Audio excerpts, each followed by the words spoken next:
Welcome to the show. We have one of the nicest MCs joining me here on the show here tonight. Goes by the name of GREA8GAWD. Joining me on Sports Hip Hop with DJ Mad Max, Light 265, iHeartRadio. Just recently signed a deal with Roc Marci. He's joining me here on the show tonight. Goes by the name of GREA8GAWD, as I said before. GREA8GAWD, how's it going, man? How's life? Ah man, life is great, man. I can't complain. How you doing, family? I'm doing pretty well, man. I know you got a lot going on. You're running around here. You just recently signed a deal. How did it finally feel to put the pen to that paper and sign that contract? Because I know all about your history, from changing your name, taking a break, and while you were taking a break, you were still recording. You started messing around with the camera. You were doing the movies. So how does it feel to finally get that notoriety and feeling as though that I'm actually valued at what I do here and people recognize me for my greatness in music? How did it feel to Yeah. hit the paper? Um, it felt amazing, man. Like you said, man, I've been at it and putting down this music for so long. It's like, nah, yo, it's a great feeling now, but at the same time, I got so much personal shit going on in my life right now, so it's been a lot of deaths, man, and probably 5, 6 deaths since January. So it's kind of hard at the same time to really feel what's going on. I be forgetting sometimes that I got a deal until I get that text from Roc Marci in the morning. He like, yo, God, yo, I keep getting calls about you. You know what I'm saying? So, but it feels good, man. It definitely feels good to finally, reap the benefits of the of what's been what I've been putting out there for so long. Excuse me. You've been working for sure, and it's well deserved. The talent is there because I prefer rappers such as yourself because I know what's going on out here. It's all politics. They're controlling the narrative, the message. We know about it. The Yep. underground is better than the mainstream, 100%. It's always been, and I think it's finally gonna get up to the point now where people are seeing it through social media.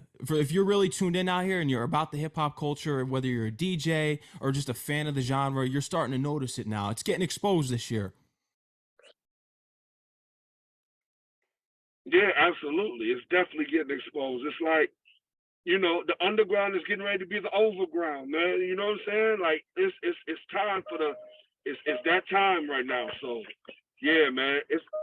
I ain't gonna lie, it's a great time to be. So everything it had to do for me, it had to do with timing. So I know don't nothing happen in my time. It only happened when God planned it to happen. And when God say you're supposed to get it, and when God feel like that you ready to receive the blessings that you're supposed to receive, that's when you'll get them. So I was a person that I young I knew how important patience was. So I mastered patience early. Mhm. That's the main thing because I know they always say it's on God's time, and you have something with sevens that you're in alignment with, just how everything is adding up to you, which is why this is your year. Right, absolutely. Yeah, so in the nation of gods of earth, the seven is the God number. So, you know, no matter what I'm doing, I'm always everything is the seven for me. So, that's the lucky sevens. But it ain't luck because everything that I've been doing, it was goal orientated. I just like I said, I just had to be patient. You got the Roc Marci one checked down already. You got a project curated by him, produced by him, coming out soon. So that's off your checklist. I know you want to work with Jay Electronica and Nas. What are the updates on potentially getting these features in the near future? So the J Electronica, the J Elect, actually both of those features is probably gonna happen this year. Yeah, actually both of those, man. You know, Chris Schwartz. I'm not sure if you know who Chris Schwartz is, but he had a hand in finding Nas and bringing Nas to the forefront. So you know, brothers, my people. I think that that's gonna happen soon. You know what I'm saying? He definitely on the radar at this point, though. I'm on his radar at this point. When you and Nas link up for a record here, because I know that I Can is your one of your favorite Nas records, and you've spoken about it before, wanting to bring the positivity and playing the game to change the game. That's so important nowadays with the industry, what everyone's going Right. through. Are you looking to make an I Can type of record with Nas? So, so with Nas, it's definitely gonna be a conceptual record. it's definitely gonna be a story. The video will be a movie, literally. Yeah, man, because when you get with somebody that is lyrically inclined and verbally, nasty as Nas, you can't take that for granted. Like, I can't get a regular record from Nas. Like, it was just like, I want him at his super duper best. So, those are the records that inspired me when I was young to say, yo, man, this is what I want to do. You know what I'm saying? So I got to get that. I got to get that type of record out of Nas. I got to get a Shootout. You know what I'm saying? It Was Written. Right. One of them records. Yeah. Tough. When do you think Nas was at his truly best? Because some people say that it was the It Was Written Illmatic era, but then right now with KD, all the KD records he's been dropping, people are like, this is the best that we've heard Nas. So I don't see, like, a lot of people listen to Nas and they feel like that he went through a slump. I don't really feel like that he went through a slump. I think it may have been a point where he needed to pick better production. But I take any era Nas. You know what I'm saying? I never feel like he fell off at all. No, to me, he's been consistent. I know people always say that I Am and Nostradamus, those were the projects that were kind of like, but I like I Am though. I think I Am is a decent album.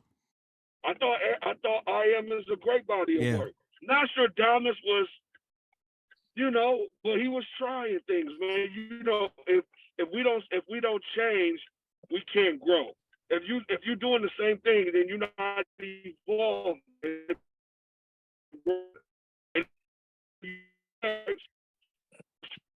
Thing artistically, and it just may not have been what we wanted to hear from the God, but it was still crazy. The bars was always still crazy.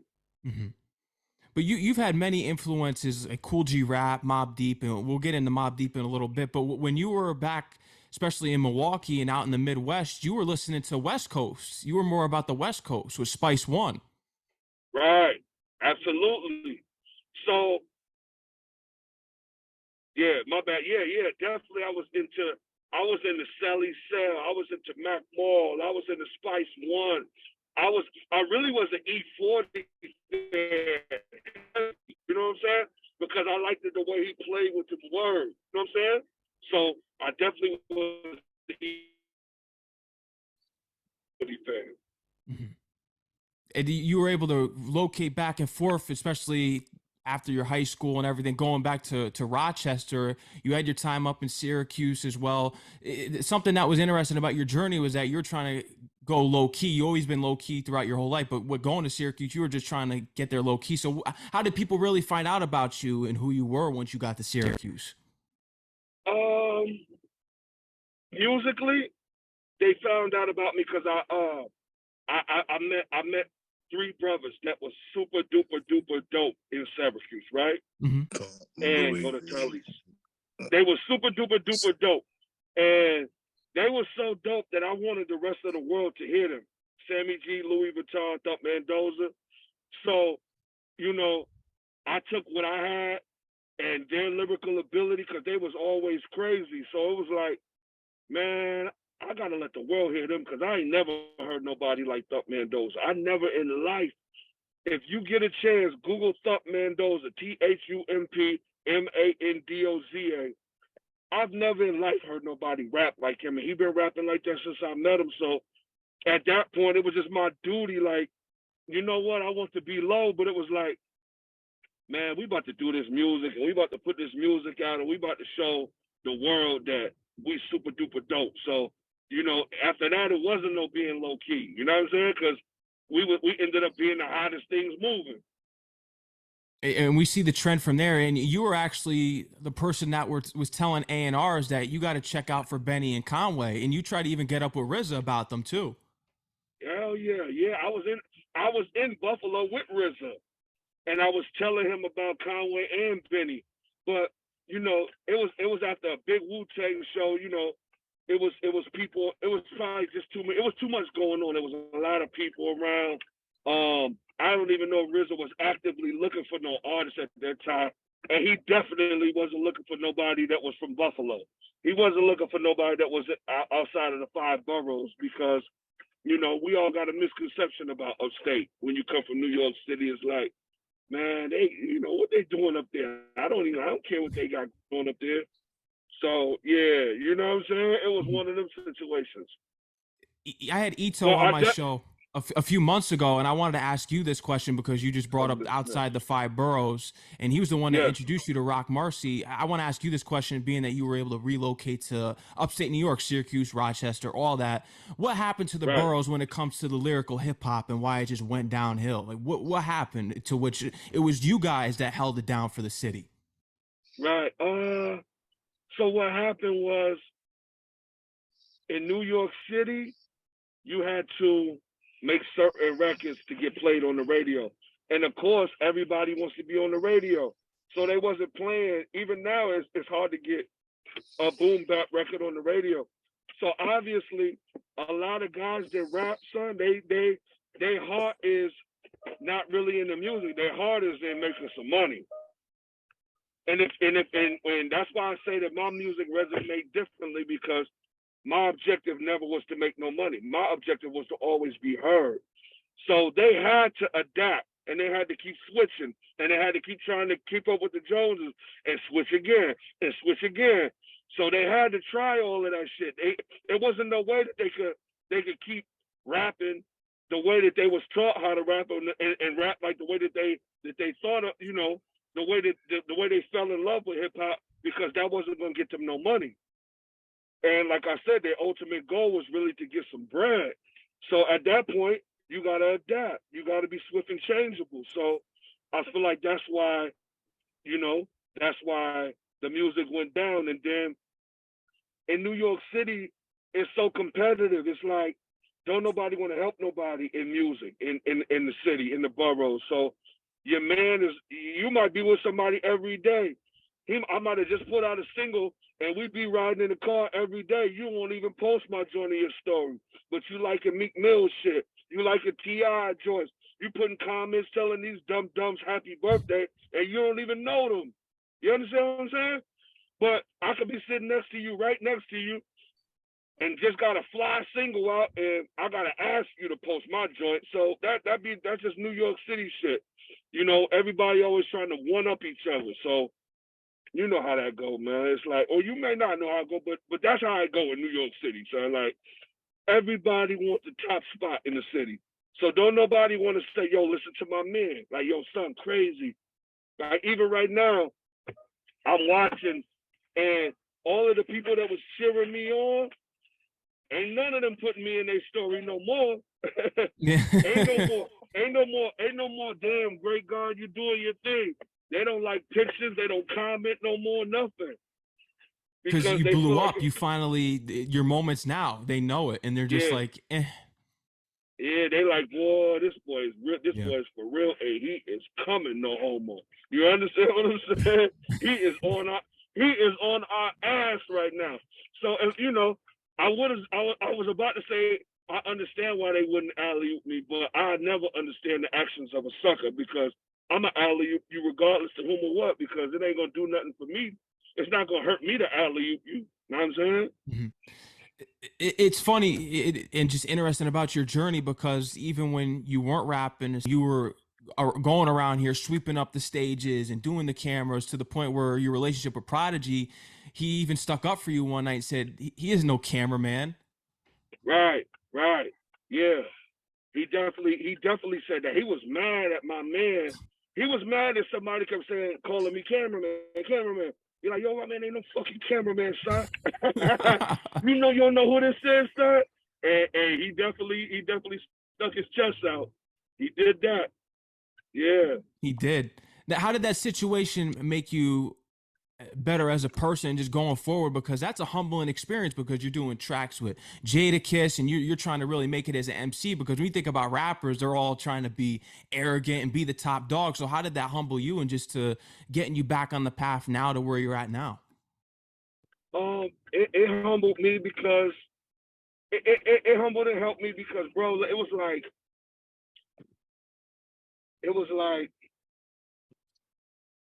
I don't know, man. It was just been in my heart for so long, and to have somebody and somebody like P in that particular example be like, nah, my man is this and my man is that. You know what I'm saying? It was like, oh yeah, nah, that's what's up, son. I appreciate that. Mhm. You know what I mean? You see the growth, especially this year. Everything's coming to light, but there's so many other stories that we get into, especially with Green Lantern, because you were cool Green Lantern getting the tracks with him back in the day. But he was there when you Yeah, were putting the Iceberg sweaters on the stage and you're yeah, jumping, he walking was. over them. You have that. Right. You have that all on recording too. Yeah, not just two or three of them either. I'm talking about enough Iceberg to where I could have slipped and fell. You feel me? Like it was it was icy on that stage that night. It was a ski slope. all I need all I needed was a snowboard. It was so much iceberg and cool.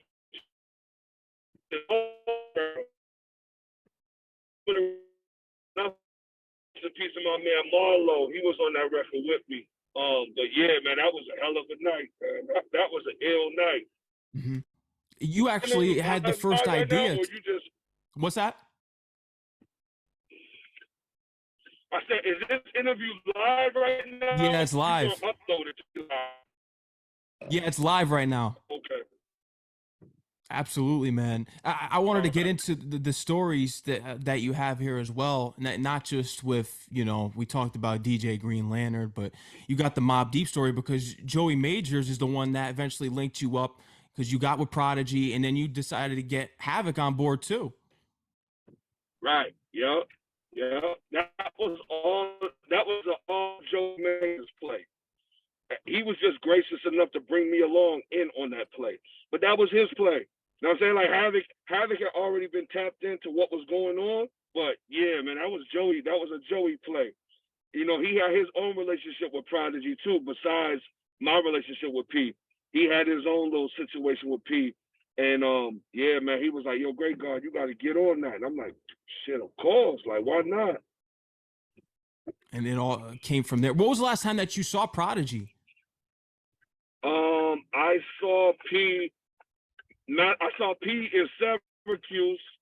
Probably it was him and Smith and Wesson. So that probably was like a year before he passed, 6 months before he passed.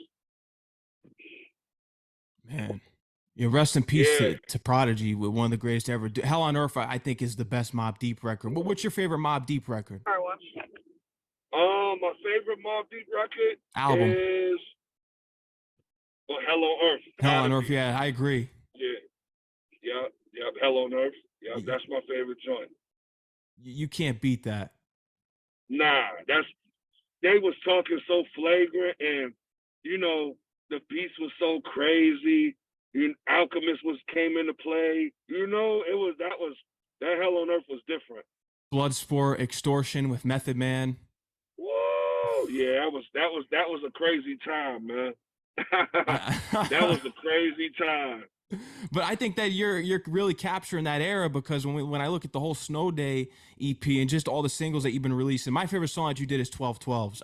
I still can't get past that intro track off of Snow Day. What is it about 1212 that you like about it? Because everybody love that record. What is it about that record? It's the delivery. I think it's the fact that you have pauses and then the beat kicks in and then it goes and it's like the sample in the background. It's just that record. It's a piece of art. Right. Oh, I appreciate you, God. Like that one. I actually started doing a video for that joint too this week. 1212 is definitely one of my favorite joints. Yeah, and it just makes you get that when we talk about the real hip hop, that face that just makes you go like that. That's how I like my hip hop records when I hear them. Just like that, just makes you make that that scrunched up face. If you don't got the Conway face when you listen to my joint, then I ain't doing something right. Word to mother. Yeah, you gotta feel it. You gotta be able to feel it because like with a lot of these new artists, I don't feel it when I listen to their music. You got to feel it like throughout your soul. You got to feel it just speaks to you, and your records speak to me that way. Nah, that's dope. That's dope. How did you even hear about that? Like somebody put you onto the record? Yeah. Well, what happened was shout out to Andre Ryder. He told me because he added me on Instagram for us to get in touch for an interview.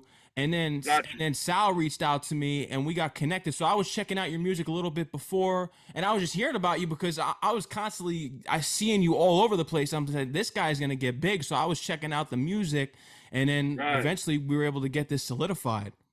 Nah, yeah, that's beautiful, man. I'm glad that you had me on too, man. Word. Yeah, man. No, you're doing a lot out here, but there's so much that you have on the way, not just from the music standpoint, because I know you got the whole Gawd Talk EP on the way as well. So you got a lot of things, the Roc Marci project, and your own TV show, Young Gawds. Is there any update on this? You had 4 networks bidding against it. What's the update on this TV series? So I got a very important meeting that's actually taking place this week in reference to the film parts.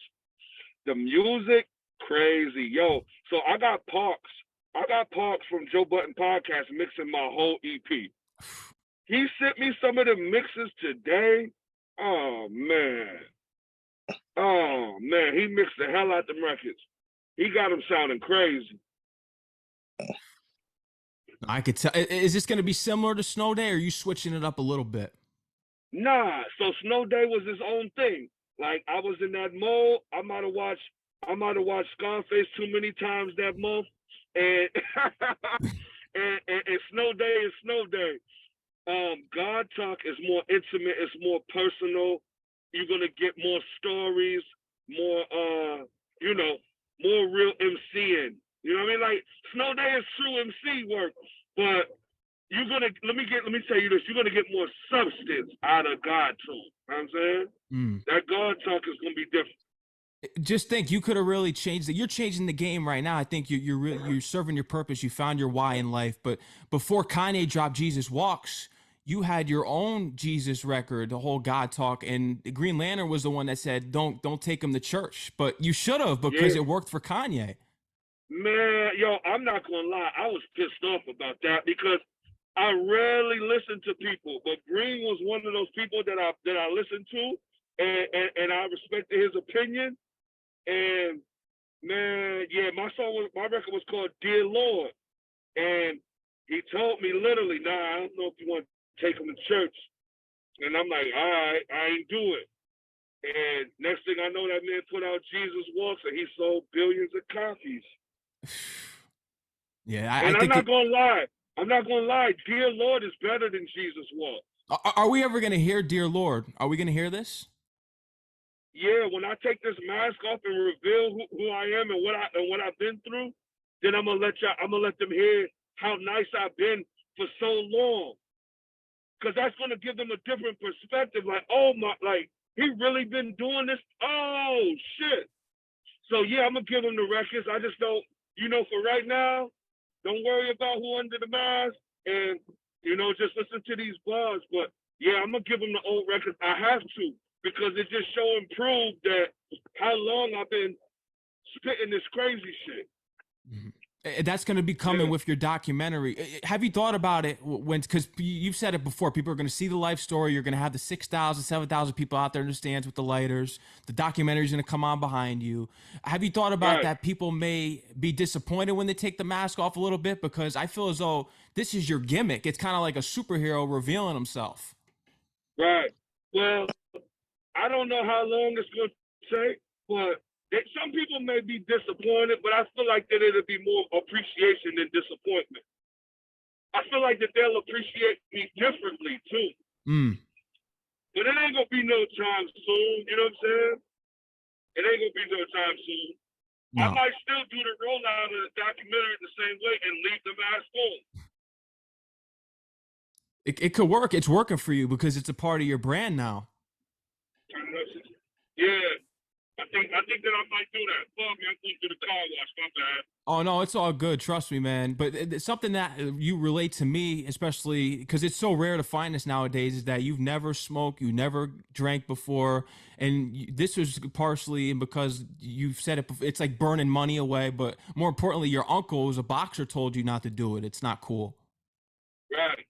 Yeah, my Uncle Tommy, man. So my Uncle Tommy, my mother's youngest brother. He's actually one of my only uncles that's still alive at this point too.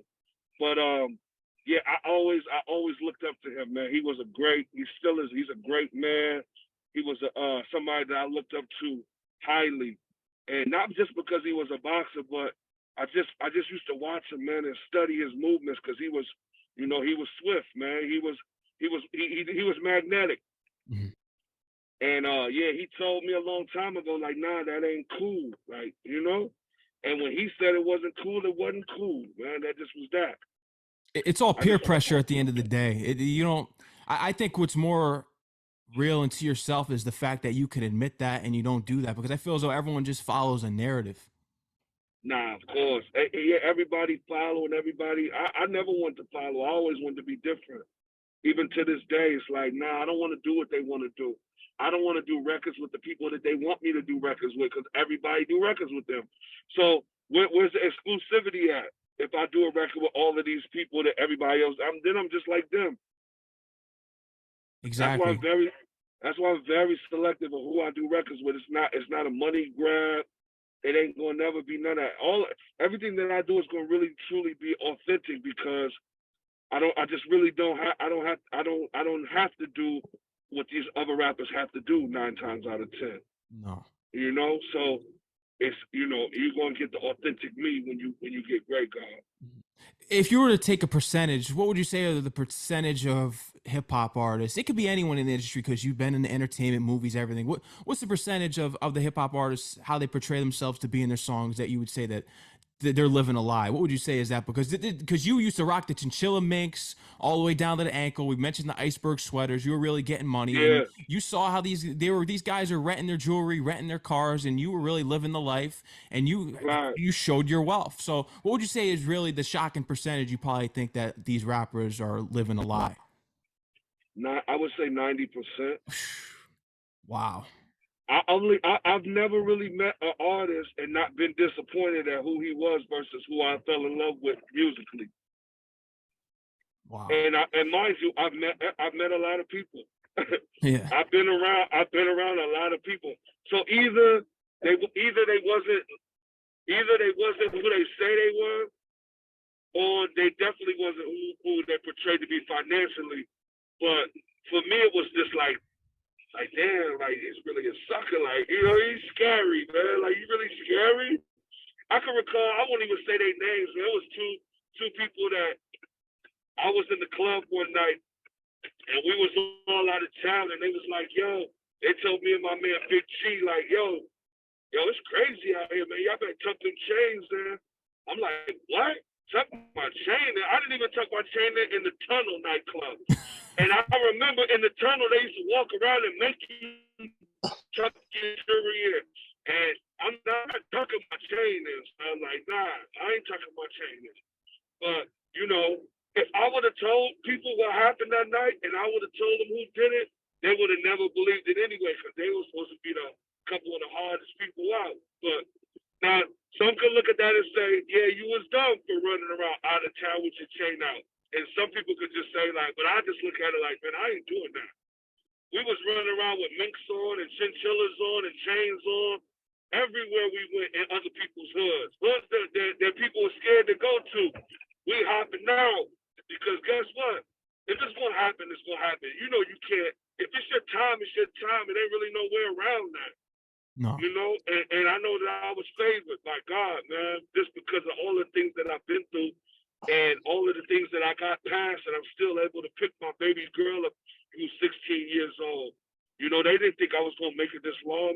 My son is, I got beautiful children, bro, that I'm still able to be a dad and still be able to be in their life after all the things that I've done. So God gotta have a special place for me in his heart and in the kingdom, because Lord knows I done did too much fuckery to still be in this back seat of this luxury vehicle doing an interview.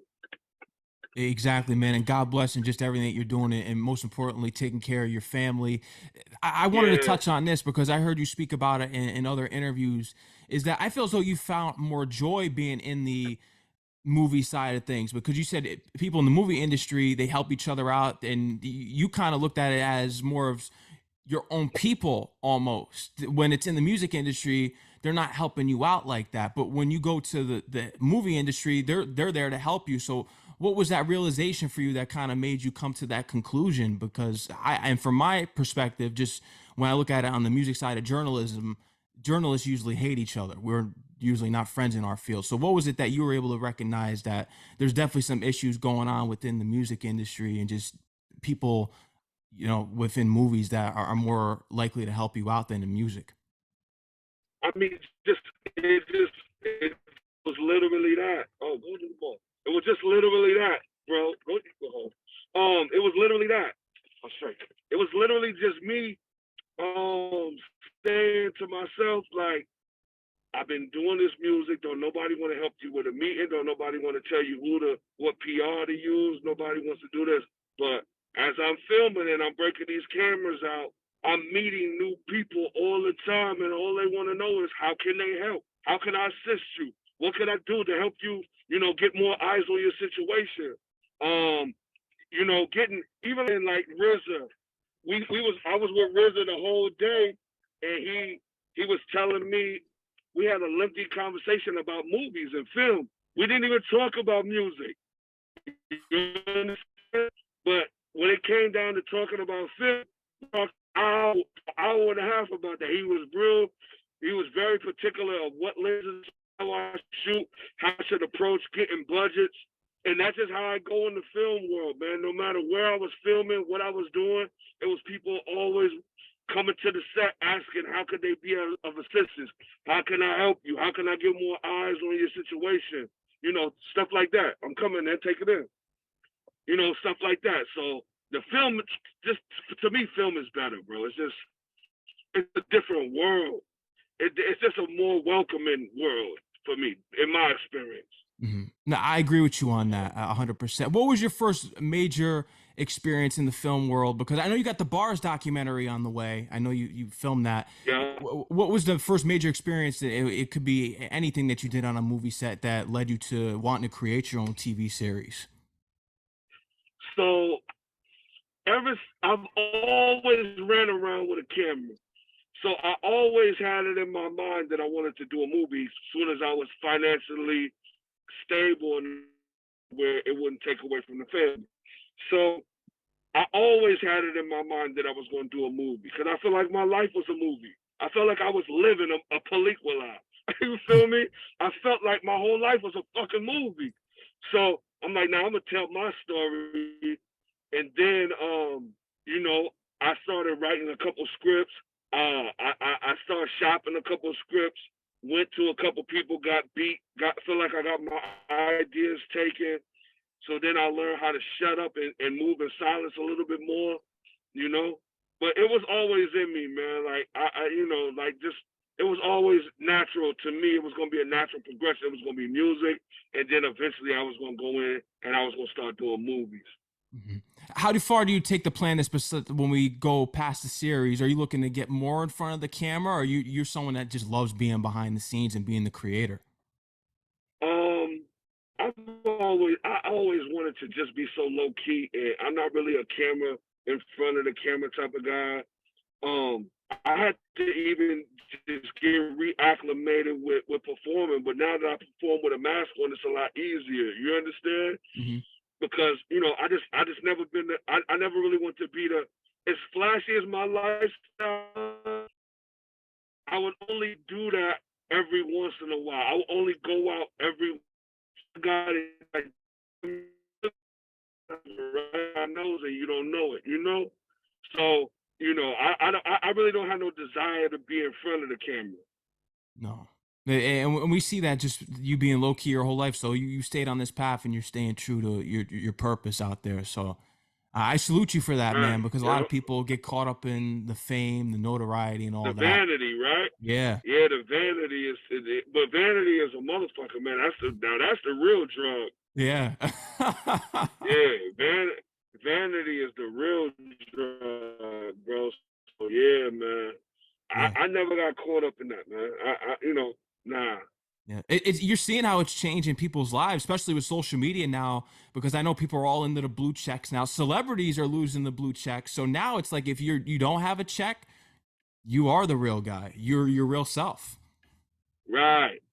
That whole blue check thing is funny to me because I see people I see people with both perspectives. Some people saying the blue check, if you got the blue check, that you're somebody. Then they like, yo, if you bought your blue check, I worked for mine. For me, I don't feel like the Instagram could validate who I am. I don't need a check. So I feel like that's crazy that they say, oh man, I worked for my check. How they gonna let them buy the check? Let them buy the check. I don't care about no damn blue check. Like, what does that really mean in the grand scheme of things? It doesn't mean anything. I always say that before. If you need a blue check to verify your life, that's crazy. I Yeah, mean, you need that? I It's used to crazy. ask. I used to literally ask other. I just asked somebody that not that long ago. They're like, "Yo, we got to get your page verified." I said, "For what? Like, what does it do?" And they like, "Well, when you DM other people, it makes other people that's verified follow you. I don't care about them suckers. I don't want them following me anyway. I don't want to talk to them. I'm not gonna never DM them anyway. So, you know, like if I can't DM you on my own merit, then I don't want nothing to do with you anyway." That's No. like somebody saying, "Oh, you my man's man, so I mess with you." Nah, you gotta mess with me for me, son. I used to tell people that all the time. "Oh, you mess with my man." Yeah, oh, that's why. Nah, I ain't with that. You know what I'm saying? Like, nah, I'm mess with me for me, not for the blue check, not for the followers that I got. I could have bought all of them shits. Yeah. So what do that mean at the end of the day? I see mad people with 80K, 100K followers, and then they get 20 likes and they get 200 likes and 5 comments. So we know what's going on. Yeah. And then the You mean to comments tell are me, all bots. right? You mean to tell me that 1% of your 100,000 they tapped in? Like you got 1% of people that's genuine? But people keep doing them, and they buying followers, they buying everything, and guess what? You can't buy them people to come. When you come to the show, you're gonna get the reality check. When you try to book a show, it ain't nobody there but the sound man and his baby mother and his drunk uncle. You know what I'm saying? You're lying to yourself, but you're not, because you got your new Instagram and you saw everything grow organically and it's continuing to grow. Right. So you're gonna have all those people out there in the crowd. All the Yeah. other ones, And they're lucky to have their mom and dad there. yeah, nah. And I'm not even gonna lie, even on my Instagram, in the very beginning, I purchased a couple followers. I really did. Like I really did. Against my better judgment. My man was telling me like, yo, da da da da. It's people, everybody watching you, da da da. Just buy 1,000 followers. And I'm like, for what? What is it going to do? He's like, yo, you just don't want people to go to your page and see. So I bought 1,000 of my followers. So I really only got like 15K followers. You know what I'm saying? That's not bad though. There's people that buy their whole worth of what they are. There's people that buy their whole, like if they have 100K followers, they probably bought all that. Right, of course. And they're not even gonna tell you that they did anything crazy. But yeah, man, somebody that was on my team, and I was like, oh nah. When I woke up and saw it, I'm like, oh nah, we don't gotta do that. Cause that wasn't the reason that I hit the reset button. I hit the reset button so I could literally know what was what. That was the whole point of hitting the reset button. To get clarity. Yeah, I want to see what's really going on. And we're seeing it all from there. What's next for you, man? Because you got the documentary, the projects. What's your next move? Because you have a lot in the works, a TV series. We mentioned all this earlier. What's the next step from here? Every next move is going on tour with Roc Marci starting May 15th, doing all of the US leg of the tour. You know what I'm saying? God Loves Roc Marci tour. And after that, man, we're gonna put the EP out. That's gonna be fire, man. And I know you got this Annie Up Yeah. with Joey Majors coming out soon. Annie Up with Tech and Smith and Wesson too. You got this Annie Up track coming out this summer. I know that's Joey Majors and Tech and Still. I'm not on that one. They left me off for that one. I ain't get the invite for that one. Oh man. Yeah, you got the project on the way. They left me off for that one. They yeah, man. But me and Joey Majors got a EP called Manata. and that'll be out coming soon too. So you know, just a lot of music, man, a lot of solo music. You know what I'm saying? So that you can really dive in and really feel who Great God really is. You know what I'm saying? And I'm sure that Hell Rel is happy because that was something he was telling you if you're afraid to be successful because he was tired of seeing you do all these features. He wanted you to do these solo records. That's right. Yeah, he was definitely one of the somebody else. My other mentor, Mike Childs, he was the only other person that asked me that, and I'll never forget. That was years ago, and he was asking me, was I scared to be successful? Like, why are you not doing everything to be successful? And then Harrell asked me that last year. He was like, "Yo, God, put the music out, son. Like, I just want to hear you. The people want to hear you." So I'm like, "All right, say no more." And then everything comes into fruition from there. Everything lines up to where we're at now. Great God Yep. is here. Man, Yes, Great God, sir. I want to thank you for coming on the show. Is there anything else you want to let the fans know that we didn't touch on today? Nah, man, I think you did your homework. You're an excellent interviewer. I You did appreciate that. your homework. Nah, word them up. You did a great job, man. You asked me some stuff that people didn't ask. Hopefully, they got some insight on some new things, and just go this up a brick and don't open it because it's gonna be worth 4 or 5 thousand this time next year. That's a fact. And they can follow you on Instagram and Twitter at Great God, GREA8GAWD. For the spelling Yep, right there. that's right. You already know, man. Great That's God. it. We'll love to have you back on the show once you're ready to drop something to you. You know, you doing some more press. Once you drop something new, love to have you back on, man. Okay. All right, no problem, God. I appreciate you. You already know, man. Shout out to everyone, Midwest Mac, Sal, Andre Ryder for connecting us, and take care. Stay safe out there. I'm looking forward to really taking things to the top now. Yeah, big shout out to Andre Ryder. That's my god brother, man. Big shout out to him. We linked up years ago, and he never changed, and I never changed on him. Excellent songwriter. You know, he part of the Great Dad Club like me. You know what I'm saying? Shout out to Andre Ryder, man. That's my brother, man. He put me in a lot of. He's another selfless individual that I like to big up, like Roc Marci, because he got me writing opportunities to where I'm writing records for TV shows and movies, and he did all of that. You understand? So he did that. Not only did he tell me what he was doing, he said you can do it too, and he threw the alley oop. So shout out Andre Ryder, my guy, John. I call him John Doe. Andre Ryder, John Doe. He's the writer of writers. His pen game is immaculate. Yeah, shout out Benjamin Franklin, man. That's my brother. Shout out to him, man. And go get that actress, like you said in 12/12s. Yeah. That's right. All right, God. Peace. Oh, man. Peace out. Peace. Peace.